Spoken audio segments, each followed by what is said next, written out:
as we transition into this must-haves, just this year alone, not managed service customers for my business. I want to be clear about that. But we are having customers that we're doing ERP projects and implementations with. About 1 to 2 a month are calling our IT support line saying we've been compromised, we need help. 1 or 2 a month. Most of these sit under $250 million, and most of them sit under $100 million in revenue. So for me, that's why I'm bringing it up, not because everybody else and all the noise in the world is saying fear, uncertainty, and doubt, because we're seeing an increase and we're helping remediate these things from an IT and perspective. So the 9 cybersecurity must-haves. You have to bear with me on this slide. I've already been told by so many people that 9 things are too many. Well, 9 things aren't enough in cybersecurity. There's more. But these are things that we've kind of collected that are really important. And they have subtasks and subcomponents, and I won't sit on all of them very long, but I really wanted to get them in front of you guys today, and then we'll move on to some bigger, broader strokes. So number 1, develop a security team, executive sponsorship and leadership, technology departments, whether they're infrastructure or maybe you're everything, cybersecurity, CISO, everyone must be involved, right down to a supervisor on the shop floor or someone who's heading up operations. It's important. Get the team together and determine what you need to do and how you need to protect the business at all levels. That, I think, is first and foremost, because collaboration drives great success. And if you have executive and all points of buy-in, you're going to get funded and you're going to have everyone be accountable for the security of the business. And it is everyone's job. Patty's favorite, cybersecurity insurance. We appreciate the sponsorship on this one and setting this up for us, but it's hugely important. I mean, making sure you're adequately covered, work with your provider, go through what the business needs, where your risks are, if you're regulated, if you're not regulated, and just weigh those risks out. Maybe you're a very mobile organization and you're using, bring your own device. That's a huge risk area. So are you covered in all these scenarios? And I think most importantly is read those policies as your team, security team, go through them, multipleize on it, and make sure you meet the requirements of the policy when you have an event, because it's not an if, it's a when. We'll talk about how to make that minimal and you won't have to make a claim. But if you don't meet the requirements of your policy, they will deny your claim.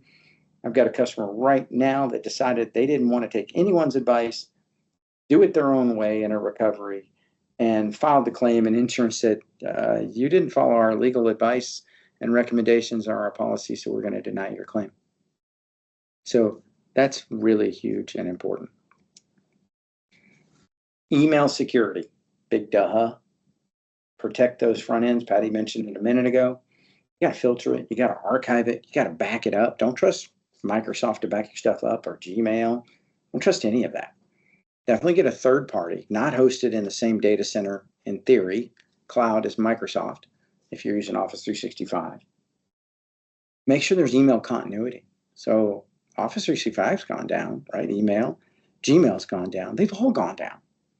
How do you conduct mail? Well, if you have one that has that continuity feature, you're up and running. You're still conducting mail in that application because it's not hosted in their world. It's not affected by their outage. And then if you have a compliance, make sure you have that due diligence piece of it as well. And we'll talk about training. Training applies to email security as well. Education and training are critical. Secure and monitor the perimeter, all endpoints, all data to and from your hybrid or cloud resources. This is huge. Don't rely on a piece of software. I love SentinelOne. I love CrowdStrike-ish. There's great products out there. They are nothing more than products. The key is having a full-time SOC around it.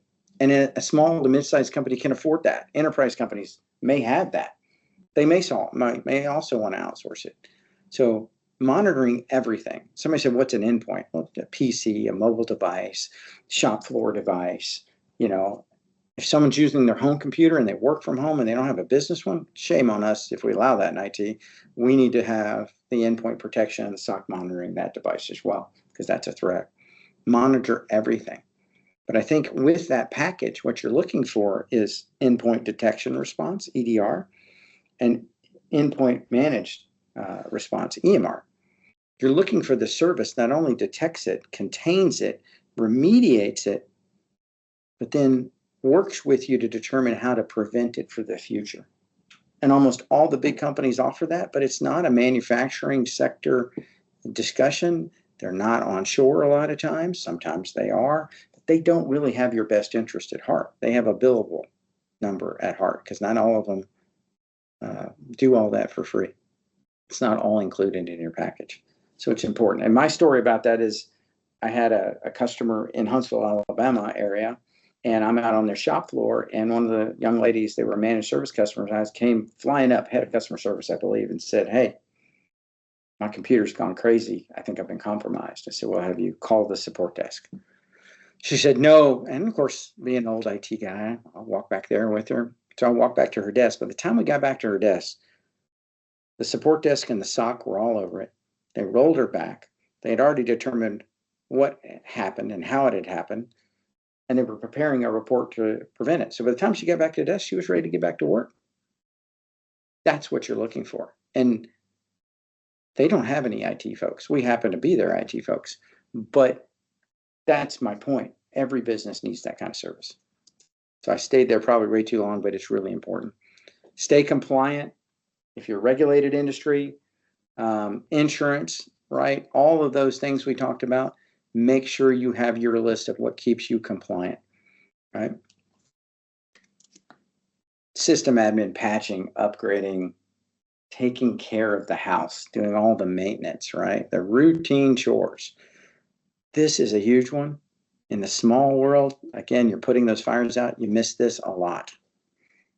Or it just doesn't get done, or gets neglected, or it's a set it and forget it methodology. And please don't forget your ERP. It's the most neglected typically when we see these systems. ERP is important. Managing it and protecting it and doing its admin is critical as well.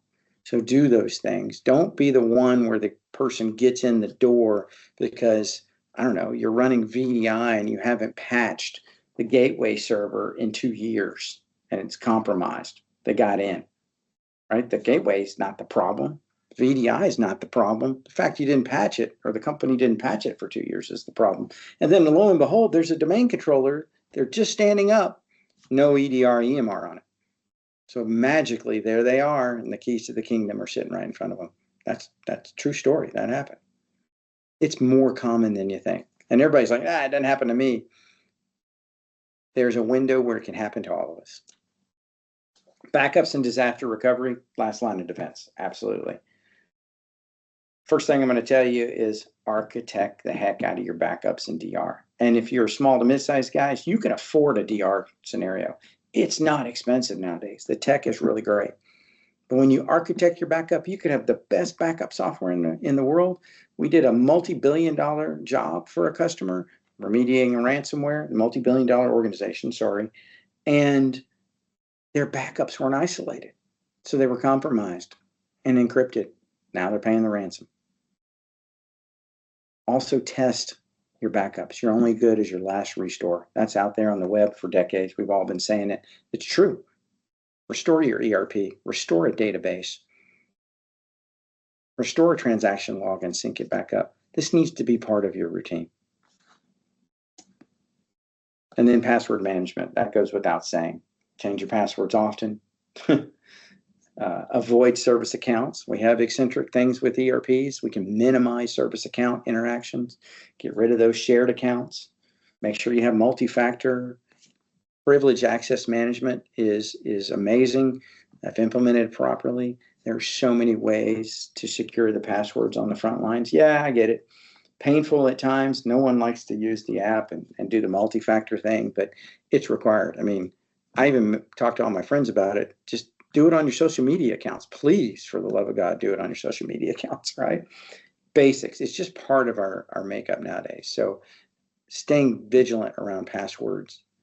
and the management of them and the technologies available to keep those frontline folks secure. And then the last piece is education and training. We got to educate our folks. We really do. We got to train them up on our processes and procedures. And then, and you can use know before, you can do this internally. I like a combo, but what I like to do is test them after. So we'll train, and we're actually doing a phishing exercise, hush hush, here at the office this week. We'll see who gets caught. Everybody gets caught at some point, or some people do, but we're doing that on the heels of a training. Kind of sneaky, right? But that tells you if it's sticking or not. And also it tells you the areas where you need to reinforce your training with your folks on the floor or in administration or wherever they may be. I like being a little sneaky like that. I think it's important. And then you go back and retrain them, right? It helps identify those critical areas. So huge. And then those of your executives on the call, make sure your IT folks get all the education and training they can around cybersecurity or any continuing education they need.